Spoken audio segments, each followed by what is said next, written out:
Tänases videos võtan jutuks olukorra, kus sooritatakse ostu-müügitehinguid interneti teel ja seda selliselt, et ostja müüja kaubale ise järgi ei lähe. Ja alustuseks räägin mitmetest põhitõdedest, mida igaüks saab enne tehingu sooritamist ära teha, kontrollimaks siis müüja ja tema kauba usaldusväärsust, et sellega vähendada võimaliku pettasaamise riski.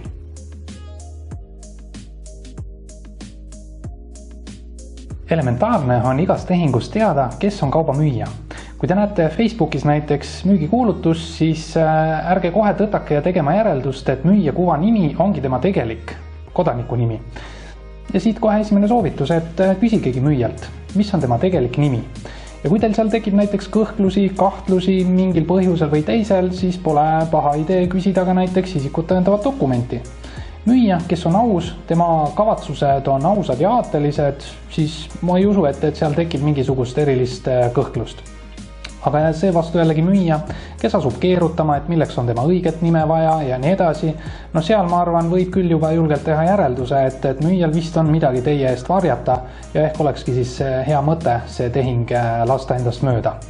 Aga edasi, et kui olete tuvastanud siis selle tema tegeliku õige kodaniku nime, olete veendunud, tegemist on selle inimesega, siis on hea mõte seda nime guugeldada ja panna ka Facebooki otsingusse. Vaatate ja näete, millisugust ajalugu otsingu tulemusi sealt siis teile kuvab. Ja selle põhjalt saate siis juba ise omad järeldused teha.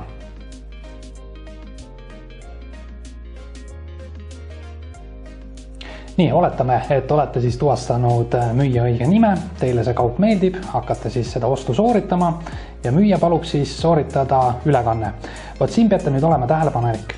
Ja selles tähenduses, et kas see isik ja konto, kuhu see raha peaks minema, kas see on ikkagi see sama kodanik, kellega te seda tehingut sooritate.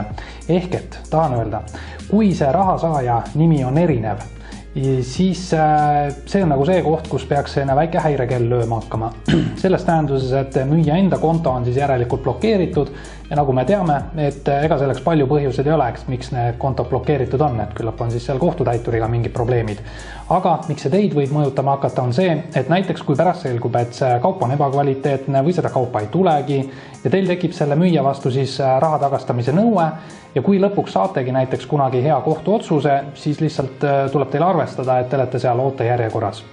Teine koht, kus tuleb kohe tähelepanelikuks muutuda, on see, kui kauba tähendab rahasaaja nimi on välismaine eksootiline nimi, näiteks seal koosnedes mitmest nimest ja tegemist on välismaise kontoga. No kui me räägime lähivälismaast, kus meil on siin palju eestlasi, Soome, Rootsi, Norra, võib-olla seal seda probleemi ei ole, jah. Aga kui on ikkagi kusagil kaugemal või veel väljaspool Euroopa Liitu, no siis minu hinnangul küll väga suure tõenäosusega see on juba pettuse katse. Mina soovitaksin teha tegelikult võimalusel ettemaksu ainult 50%. Kui just teil ei ole see müüja, ütleme, tuttav ja te pole temaga varasemates tehingutes olnud. Miks nii? Et te võiksite kokku leppida tingimuse näiteks, et 50% maksate kohe praegu ja 50% peale seda, kui olete kauba ilusti kätte saanud. Et see on ka üks selline väike võte ja mõte, kuidas siis vähendada võimalikult sellist rahalist kahju, et võrreldes sellega, et kui näiteks tasute ära 100% ettemaksu ja pärast seda kaupa ei tulegi või kaup on ebakvaliteetne. Et seda võimalust tasub ka alati müüjalt nagu küsida.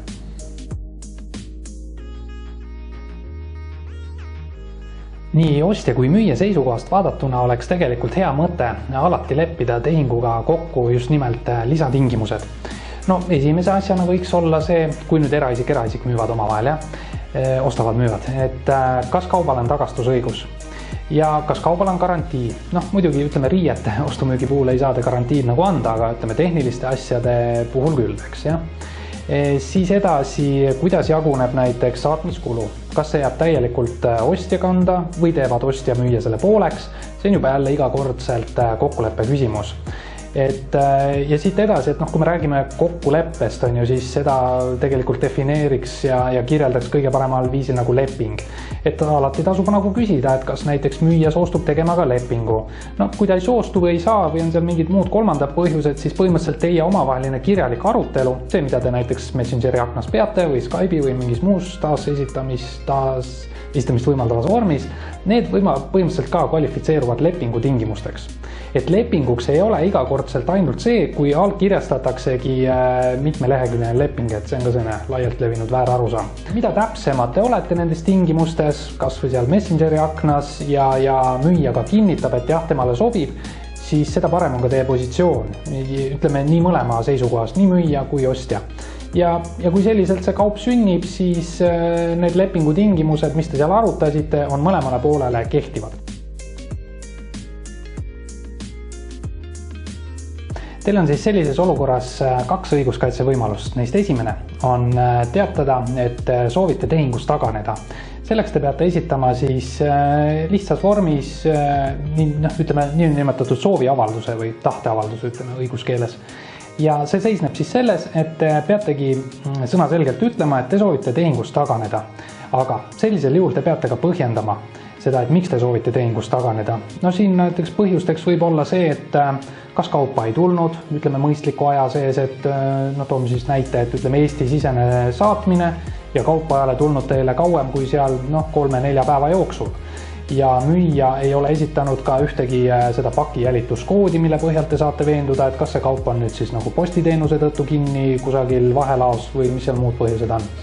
Et kui on ikkagi veendumuslik arusaam, et seda kaupa ei tule ja teiseks põhjuseks võib olla ka see, et saadud kaup on ebakvaliteetne, et see ei vastanud ütleme sugugi nendele tingimustele, mida siis müügikuulutuses välja oli toodud. Või ta on defektne näiteks, määrdunud, katki, mis iganes, ühesõnaga, et seda ei saa kasutada selle jaoks, milleks ta mõeldud on, eks.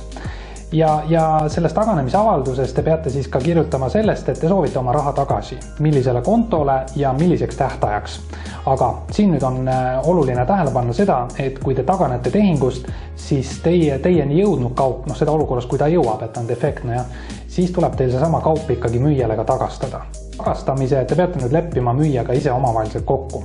Aga toon näiteks sellise elulise olukorra, et kui te olete siis selle taganemisavalduse ära teinud ja saadate müüjale kauba tagasi, siis hetkest, mil teie olete selle kauba juba pannud uuesti paki automaati, eks ja müüjale tuleb siis selle kohta mingil hetkel teada, et teda see kaup ootab ja müüja seda vastu ei võta, näiteks pahauskselt, pahatahtlikult, siis sellega te ei ole ära kaotanud õigust ikkagi nõuda oma tasusid tagasi, kaasa arvatud postisaate tasuga. Selline esimene variant. Teine variant on nõuda näiteks osalist hinnaalandust. Siin on sama asi nagu esimesel juhul. Peate esitama avalduse või teate müüjale, et näiteks, võtan siis näiteks fotoaparaat, et fotoaparaat oli kuskil kriibitud või kraabitud või on seal mingi muu probleem, näiteks aku on defektne ja kui see kaup maksis, võtan huupi näiteks 100 €, siis teie ütlete selles olukorras, kui teil ikkagi laias plaanis see kaup sobib, et te soovite hinnaalandust saada seal näiteks 35 €. Ja seda põhjusel, et fotoaparaadi aku on katki või see ei tööta üldse, eks aga et kaupa te siiski nagu tagasi ei saada.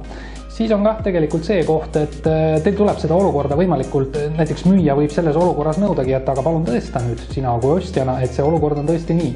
Siis näiteks tehkegi kas või pilt või video või midagi sellist loomingulist, et suudaksite nagu ära näidata, et tõesti see olukord on seda, mida ta siis on, ütleme olemuselt ja nõuategi oma raha osaliselt tagasi.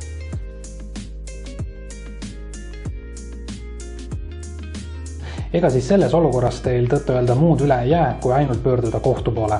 Teadmiseks, et kui te olete ostnud kauba teiselt eraisikult, siis tarbijakaitsesse teil asja ei ole. Tarbijakaitse teid ei aita sellises olukorras, ainult kohus.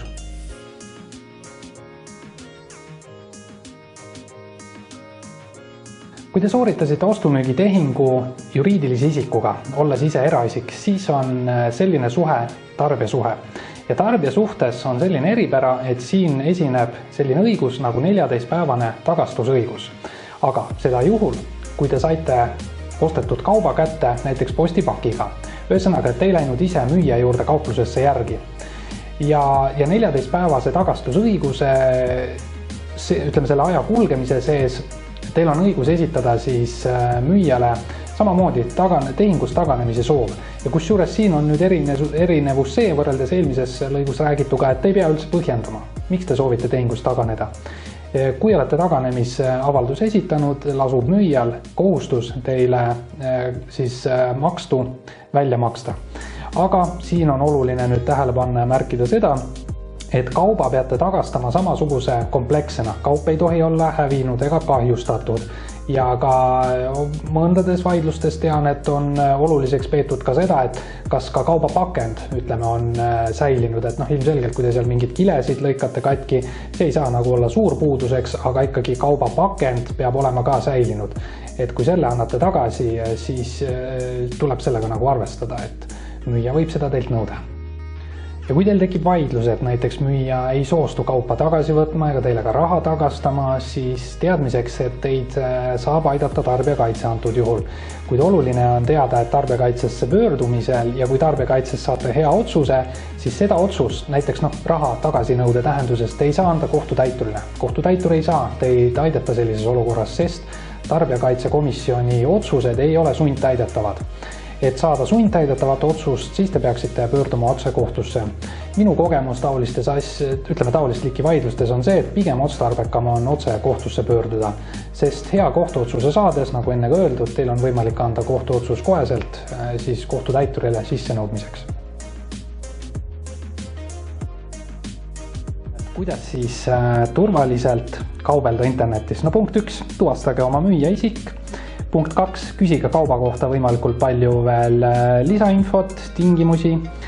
Punkt 3, sõlmige või vähemalt proovige saavutada kokkuleppe siis sellistes eritingimustes. Ja neljandaks, et kui ka teil probleem tekib, siis rusikareegel on päris kindlasti see, et asuge ainult Messengeri või Skype'i või ka SMS-i teel suhtlema. Ja proovige ka tuvastada seda, et kas on teisi selliseid niinimetatud õnnetuid pettasaajaid, kellel on siis sama müüjaga olnud samasugused probleemid, et kasutage ära loominguliselt kõiki neid eelräägitud võimalusi ja sellega te kohe päris kindlasti tuntavalt vähendate riski saada petta. Ma tänan kuulamast, vaatamast ja tänan ka selle video jagamisest. Olgem terved, püsigem kodus!